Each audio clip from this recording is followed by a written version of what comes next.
Alright.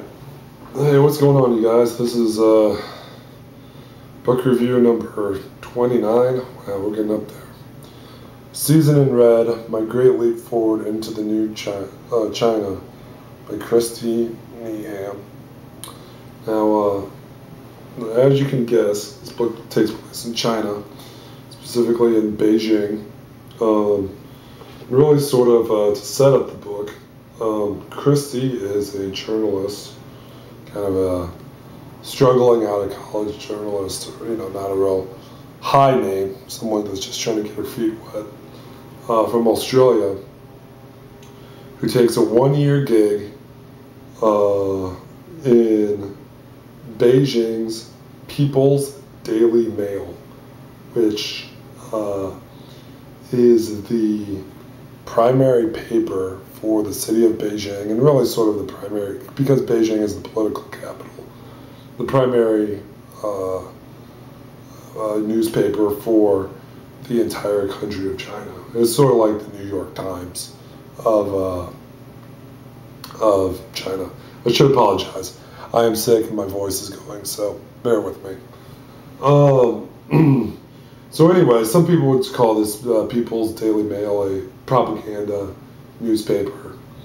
And certainly during Mao Zedong times, and even through the early parts of the Reformation, in the 80s under Deng Xiaoping, whatever his name is, it was a complete propaganda magazine. Like, it just printed whatever the hell Mao Zedong wanted. Nowadays, it's more sort of like a newspaper, but edited or censored by the People's Republic. So it's not just articles written to necessarily praise the greatness of the country or whatever, or just put it in a shining light. But if there's too much criticism, then that's probably going to get cut. But the vast majority of pieces aren't, like pro-China or anti-China or pro-communist or anti-communist. They're just news stories. So anyway, on to the book. She gets this job. She actually, a foreigner, I don't think, can be a writer on the paper.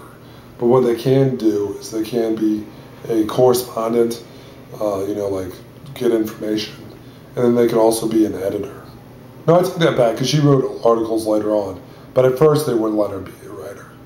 They would just let her, like edit stuff. That's within her first 4 months.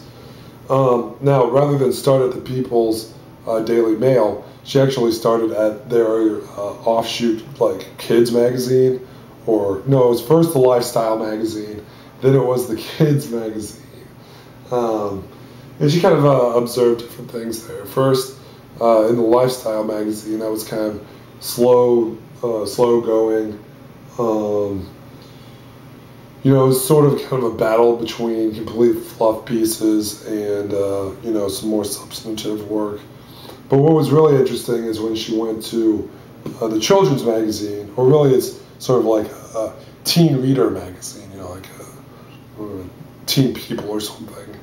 What was really interesting there is before she got on the China Daily Mail, which is what she did at the end and actually wrote articles, is how much censoring was involved in the children's magazine, or the teenager magazine. Now, you wouldn't think that this would be important, but the Chinese very astutely have learned that teenagers are a driver of culture in society, and so what they learn and what needs to be taught needs to be, you don't want to be put in bad worms in these good apples, So there was a lot of surprisingly a lot of kind of low boiling conflict involved in the children's magazine.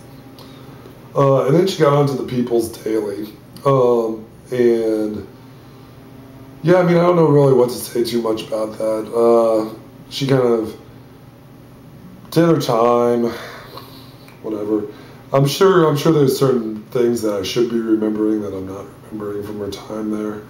But yeah, really, it was just sort of kind of the way the magazine worked more than the articles that they were publishing. Specifically, that it works a lot like the Chinese work unit. One of the last vestiges of the old Chinese work unit from Mao Zedong. Now, if you don't know, back in the day, back in the 60s and 70s, and even 50s, you know, basically your life was dictated by how the communists saw your work life. Like, you had no freedom of choice. You worked in these units of, I don't know, 10 people, 100 people, whatever, to achieve a particular task, and you were judged by your peers to how you perform that task. Yeah. So anyway,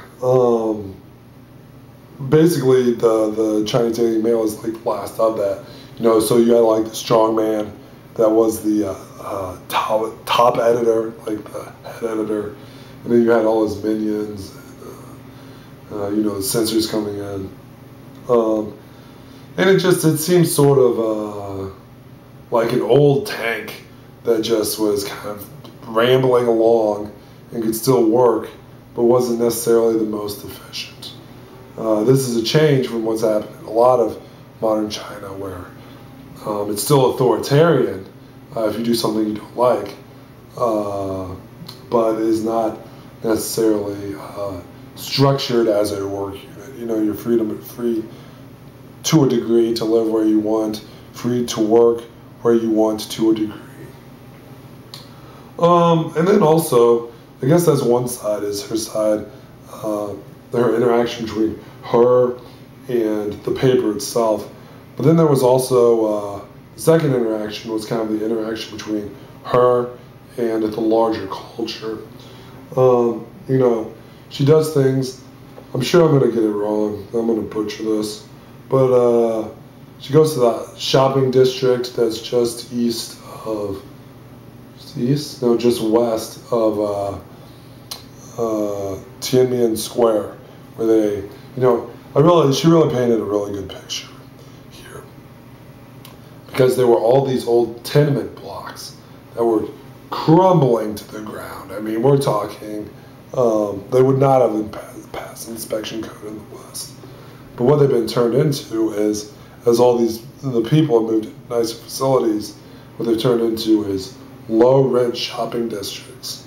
And what it is you essentially have hawkers that buy these tiny stalls. I'd say, well, they vary in size, but definitely smaller than what you'd see at the mall, and just stuff them full of clothes or other consumer items, electronics. You know, she even mentions tattoo parlors. There's a number of those. Massage parlors, both above ground, legitimate massage parlors, and not so legitimate massage parlors.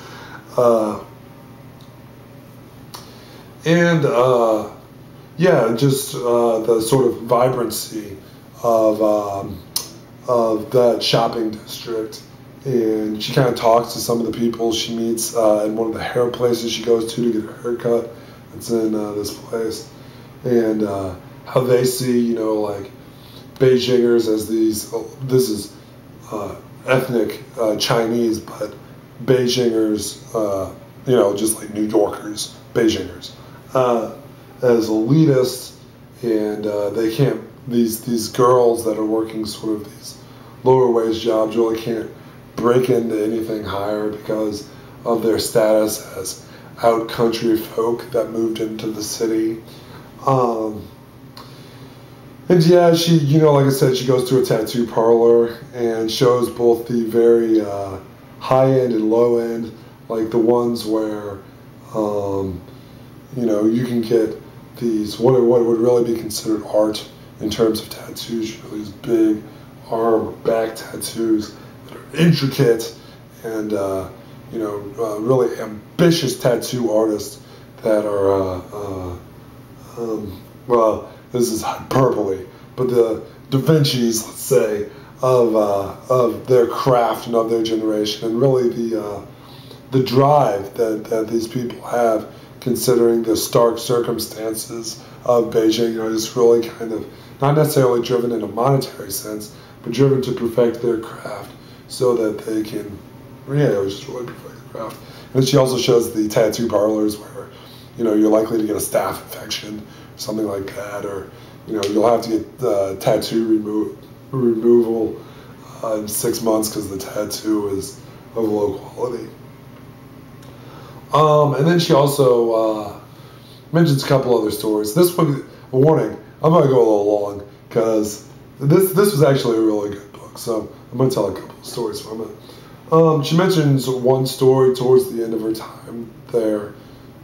Yeah, that I should really say this towards the end, but I'm going to say it right now. She goes to the, I think it's Huangshan Mountains, or the Yellow Mountains, in the central part of China, which I should say, a previous book that I did, I got Season in Red, and then A Lake with No Name was the one that I did 2 times ago. And in both of these, both that girl was from Beijing, she was ethnically Chinese, but she was from Beijing, and this girl was from Beijing.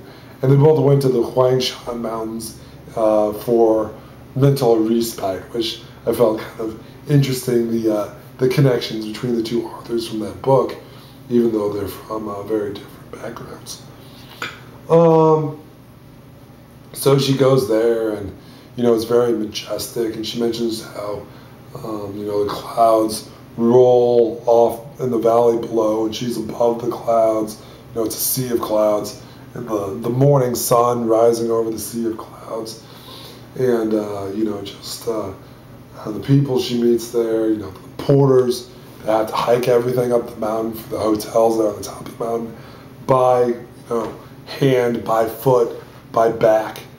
And then she mentions a hotel that she went to in the bottom of the valley that was almost was serene, but was also sort of surreal in how quiet it was, and that she was one of like 3 people there in this bamboo forest where you couldn't see 10 feet in front of you because there was just bamboo everywhere, and it was just kind of this very, like I said, serene environment in China, which is certainly different than what you get in Beijing. You know, the city of, well, I guess Shanghai and Hong Kong would be considered the city of hustle and bustle, but in its own way, Beijing certainly has its hustle and bustle to it. Yeah, I'll actually get back to that. I got to remember hustle and bustle. But the third story I wanted to tell, or I guess this is the second story way that I wanted to tell, was she got to go to Sichuan on the complete opposite side of the country, to a hotel that's opened there.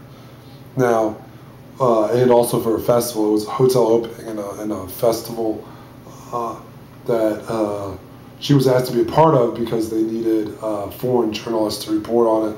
And also they wanted foreigners to participate in the festival.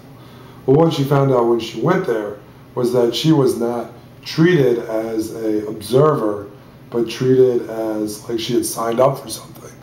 Like it was expected of her to play this role within this ceremony, particularly in that even though she was in one of the most gorgeous regions of Sichuan with these big sloping valleys among the mist, she was essentially told by the authorities that she was going to be sequestered, and her co-workers, I should say, because this was a lot of the foreign correspondents from the People's Daily Mail, should be sequestered from the rest of society.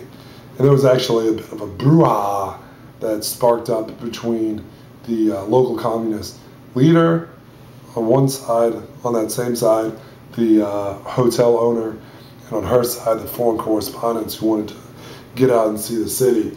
And of course, once they got out and saw the city, there were no problems. Like, there was really no reason to keep these people back, for nothing but fear itself was really enforcing this policy of keeping these people out of the limelight.